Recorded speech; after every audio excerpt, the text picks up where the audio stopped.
I found a calculator app on my fiancée's phone that was actually a secret vault. The password was her ex's birthday. Inside were thousands of messages planning to leave me after the wedding. I printed them as her vows and left them at the altar, and every time I think back on that moment, on the way my stomach dropped like I'd stepped off a building, I still feel that same buzzing behind my eyes like something in my brain short-circuited. My name's Evan, I'm 31, and I swear to God I thought I was building a life with this woman, this sweet, soft-spoken, almost shy kindergarten teacher named Madison who had dimples, messy ponytails, a love for antique shops, and a way of looking at me like I was the safest person she'd ever known. I believed all of it. I believed everything. 3 years together, 8 months engaged, a 150-guest wedding fully planned out with pastel centerpieces she agonized over for months, a $4,800 dress she said she'd never own unless it was the one, a house hunt we were supposed to start right after the honeymoon, and then a random moment, a stupid moment, a moment where my phone died in the middle of trying to check an urgent work email, while Madison was in the shower humming some Taylor Swift song she always played on repeat, let me pick up her phone from the counter. We'd always been open with passwords. We joked about how neither of us had exciting things to hide. And I swear to you I didn't snoop. I didn't mean to. I just swiped wrong. Literally my thumb dragged left instead of right. And that's when I saw it. A second calculator app. Same design as a default one, but slightly off, like the icon had been made by someone trying to mimic it from memory. Something in my chest tightened. I'd heard of vault apps, the fake calculator ones that opened to secret files if you typed in a code. It felt ridiculous even considering she'd use one. Madison, who cried at Pixar movies. Madison, who once told me breaking someone's trust was the worst thing a person could do. But the icon bothered me. I tapped it. It opened like a normal calculator. I stared at it for a second, debating if I was being insane.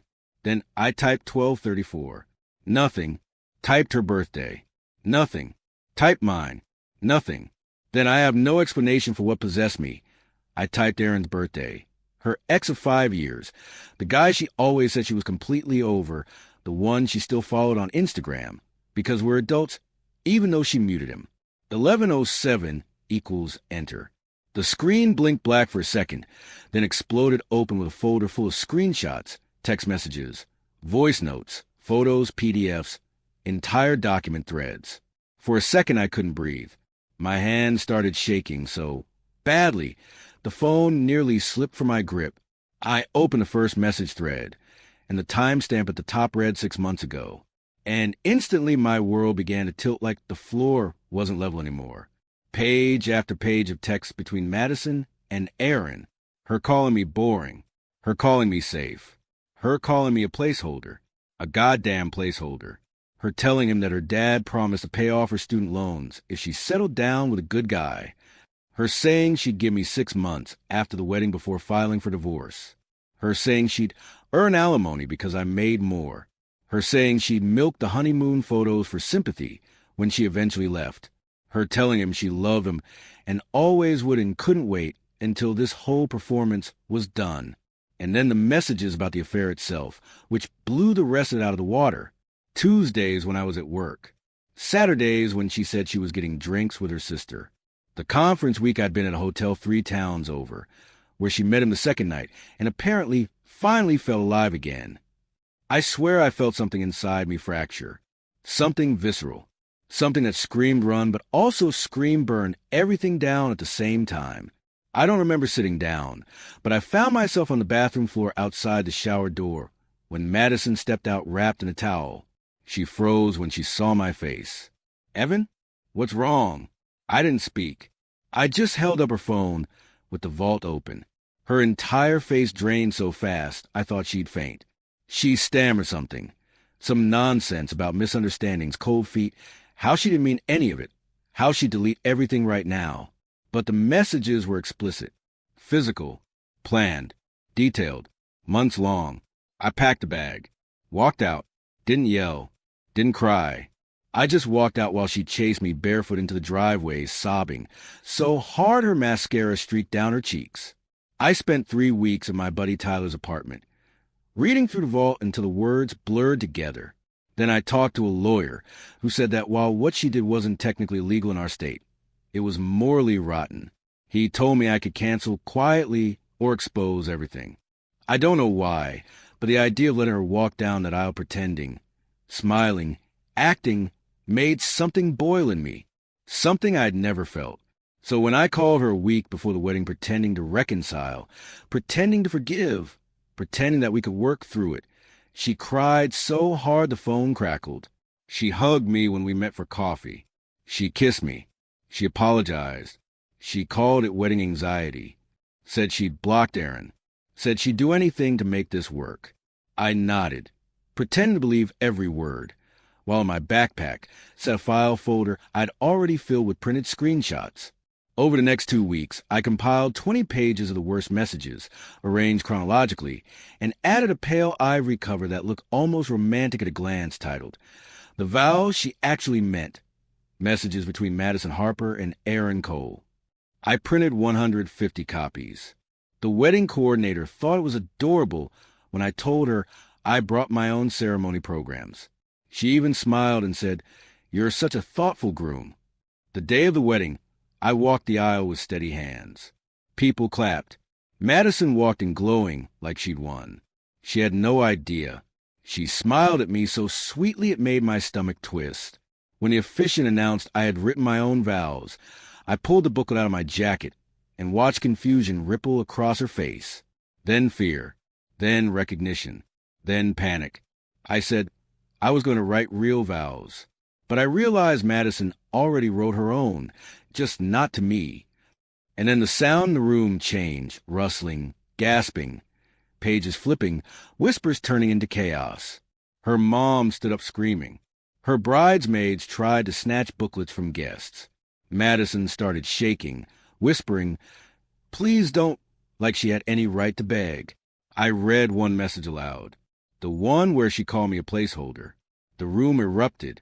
I walked out before she could reach me, drove straight to the airport, used the honeymoon tickets as flight credit to go somewhere random, turned off my phone, drank minibar whiskey in a hotel room staring at a ceiling I'd never seen before. I thought I'd feel triumphant. I didn't. I felt hollow. But it was a clean kind of hollow, like the space where something rotten had been cut out. For days later, when I finally turned my phone on, hundreds of messages flooded in. Madison calling me a monster, then begging, then threatening lawsuits. Her mother calling me emotionally abusive. Her father asking me to call him twice. Tyler sending, "Bro, that was legendary." One bridesmaid secretly messaging me saying, "Honestly, she talked about you like you were a job. You did the right thing." Random guests messaging apologies. Aaron himself messaged me saying what I did was messed up. I blocked him. Madison's family exploded on social media. Her mother posted a long rant about men who humiliate women for having doubts. Comment were chaos. Some defending her, others saying, "Ma'am, we saw the booklets." Her father eventually called me. When I calmly offered to send him all the screenshots, he paused, sighed, and said, "That won't be necessary." Turns out he hadn't paid off her loans yet. He no longer intended to. Madison's carefully constructed scam collapsed right there. She and her mother then tried a different tactic, sending fake negative reviews to my consulting business, having a cousin show up at my apartment building, even having someone pretending to be a lawyer call demanding $25,000 for emotional distress. My actual lawyer nearly choked laughing. Eventually, Madison confronted me in person in the parking lot of my gym, demanding I look her in the eye and admit what I did to her was cruel. She cried again. I didn't. I just told her the truth. She didn't love me. She loved what I provided. I left her standing there. A week later, she moved in with Aaron. Her dad cut her off financially. Her friends split. Some stuck around. Others dropped her.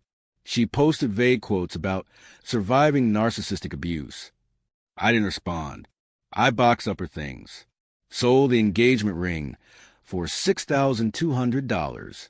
Lost money but gained peace. I paid my half of the remaining wedding costs. She paid hers.